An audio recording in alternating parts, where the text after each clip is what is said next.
The card at the bottom of the deck, we have the Knight of Ghosts card. My eye is actually drawn to two different cards here. The one just beneath the Knight of Ghosts is the World card. In the upright, this is about a love message coming in, an offer of love, true love. In reverse, it's kind of player type energy. Could be information coming in, somebody who's not sincere in offering love, some information about love coming in that's not going to make you feel very happy. Ghosts is the suit of water or cups in other decks, so that could possibly be Cancer, Scorpio, or Pisces, or somebody just operating within that energy. But this could also indicate a delay in a true love or romantic situation coming in. But given some of the other cards that I was seeing coming out, I'm thinking that you may be in a situation where you need to be very, very careful. And with that in mind, let me just share with you too, this is a general reading. It will not apply for everyone. So, please be careful to take stock in your own personal situation. Maybe you want a personal reading. Maybe you've got friends to talk with. Maybe you have a therapist that you see to help clarify issues and concerns that may come up. The World card's about completion of a cycle and rebirth into a new cycle.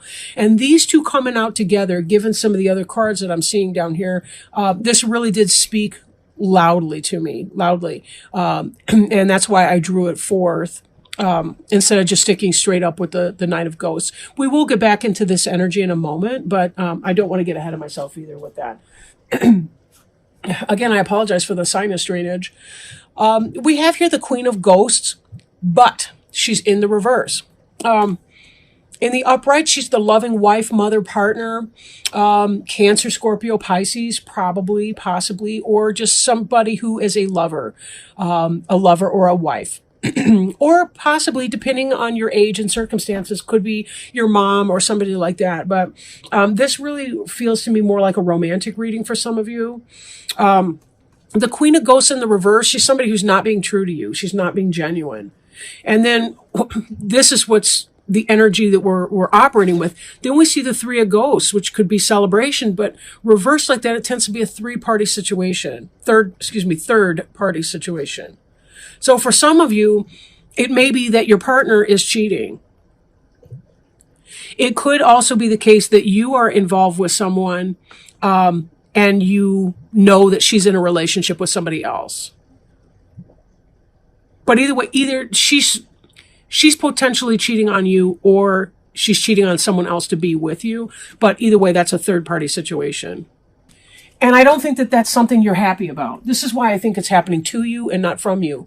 Because this is on your mind, this Knight of Bats. 9 of Bats. That's air, swords. 9 of Swords is about pain and anxiety. It's about hurt and pain. It's about loss. This is one of the most devastating cards in the deck, heart-wise. Even Tower energy. Sometimes we welcome the Tower energy, which clears things out.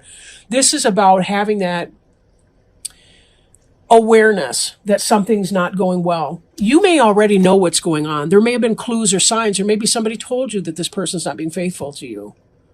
This is not, so far, this is not boiling down to be, I don't like doing readings like that. I mean, I do and I don't. People need to know what's going on, but yet I never want that for you. Let me just say it that way. I never want that for you. Temperance. Possible Sagittarius, not necessarily. The Temperance is about peaceful waiting. Maybe you're kind of biding your time because you want to find out what's going on and you're not 100% sure what's been going on. So you've been kind of having a wait and see policy. You're wondering what's brewing up in here. Something's brewing on behind the surface, right? And you're kind of playing a wait and see game to see what's going to find out. But I think on some level you already know that. And I don't think you're going to put up with it long. And here's why, right? We've got this magician here. The magician, that's about creating, manifesting, pulling rabbits out of hats, so to speak. In the reverse, the magician, though, can be about manipulation, really master manipulation. Magician can be, potentially, Gemini. And the reason for that is that the Magician card is related to Mercury. And Mercury is one of the planetary rulers of Gemini. We also see Gemini later on in the final outcome card. But it could be that a Gemini is doing you wrong and manipulating. Especially when we see this energy coming up, the Queen of Ghosts, and the third party situation. Or it could be that your Queen of Ghosts in the reverse is cheating on you with a magician, a Gemini, or somebody like that. Somebody who manifests things. Again, this magician doesn't necessarily have to be a bad person. This person may not even know what the Queen of Ghosts is up to. They may be being told. Somebody may be manipulating this magician and saying, this Queen of Ghosts could be saying, no, I'm single. Not saying that you're at home or that you're, I want to say on the dance card, but that's so antiquated. It's ridiculous. This is the future. This is in the soon to come. If you're not already packing your bags, this is you walking on. You've invested your emotions into that situation and you're walking on from it. You're walking away from it. The ghosts care. They're concerned about you. They're your friends. You kind of, there's a wait and see attitude, but I think this information's coming in and you're going to march that keister down the road. F this. Because I don't think you want to be played like that at all. We see your hopes and fears over here. We see your Two of Ghosts card. You want a soulmate relationship. You want an equal partnership. Look, both those ghosts right there. This is the Two of Cups in other decks. Both of these, they're looking at each other. They're holding each other's hands the same size, the same amount of importance. It's symbolic. They're smiling and happy looking into each other's eyes. That's what you want. You don't want this third-party bullshit situation here. Because some Queen of Ghosts has to have it all, right? Then again, maybe you weren't that serious about the Queen of Ghosts to begin. But given that this is the card that's crowning you, that makes me think that you're more than a little bit upset, or going to be. But you're kind of waiting for your confirmation to come in. For some of you, this has already happened, this Knight of Bats. You already know it. And for some of you, it's about to happen. So don't be shocked when and if it does. Again, general reading. I may be picking up on some energy for even one person out there who's a Taurus who's going to be watching this video. Every other Taurus, this may not relate, but, take it as it resonates, because this is coming in for somebody. The card representing you is the Ten of Imps. This is about responsibility. But notice, this imp is looking at the one that it dropped.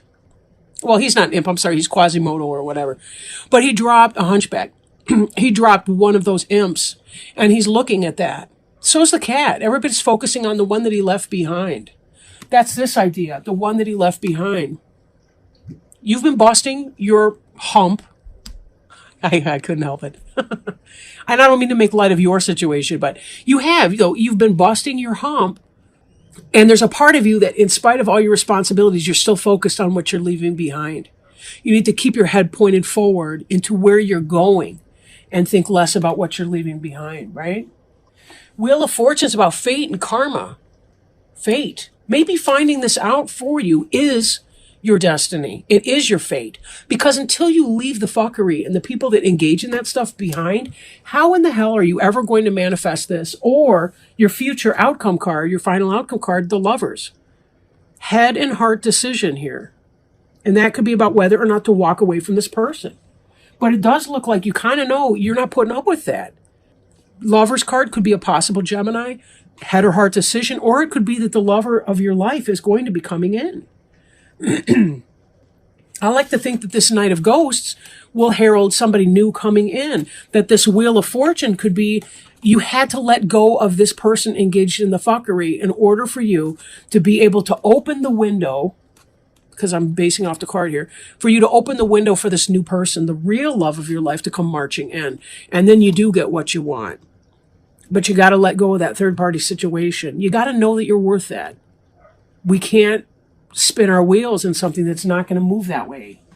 And that's why this World card was calling out. This World card was calling out because this is about completing some kind of a karmic cycle so that you can move on to the future that's going to be awaiting you. And we don't know how long this is going to take to get here, by the way. We don't know that. In fact, beneath you, we see this Temperance card. So again, there's that sense of waiting.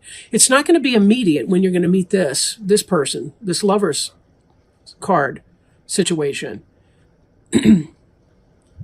But as the saying goes, you can't make an omelet without breaking a few eggs.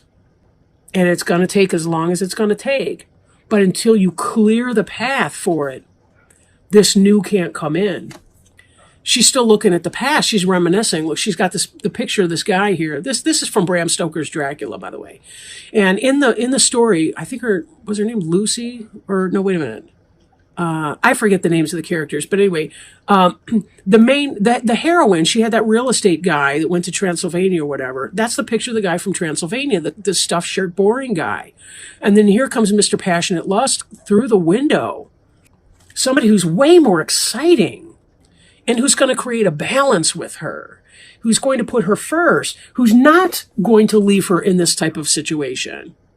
Now, ordinarily, I would steer you away from the emotional vampires, but I'm looking at this card in a different way, based on having read the book, right? Very, very different energies here. And let's toss these and see what kind of advice that Spirit has for you, my Taurus friends and cross watchers, about what's going on and what needs to happen right now. We had this fly out the deck. Wow. Mortality. Life is brief, bright, beautiful, and yours to live. Wow. Wow. Isn't that the truth?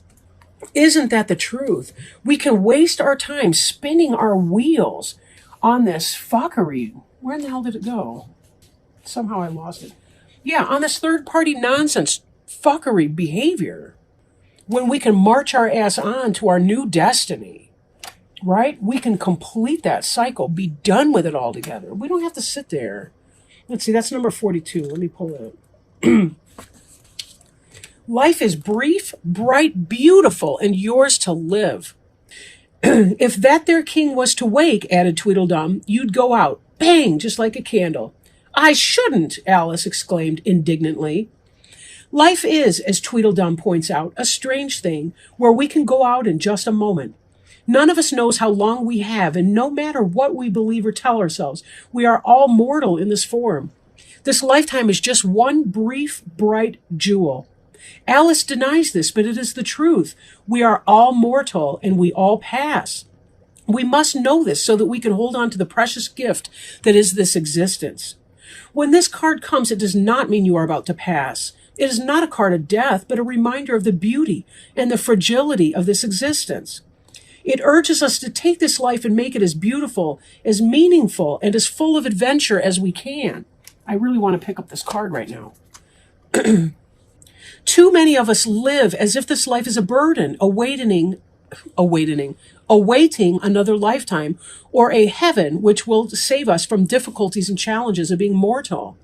Instead of living as if there is forever or a better place to go, or as if other lifetimes or existence in the afterlife will be better, live like this life is all you have. Live like this is the very best you can ever experience.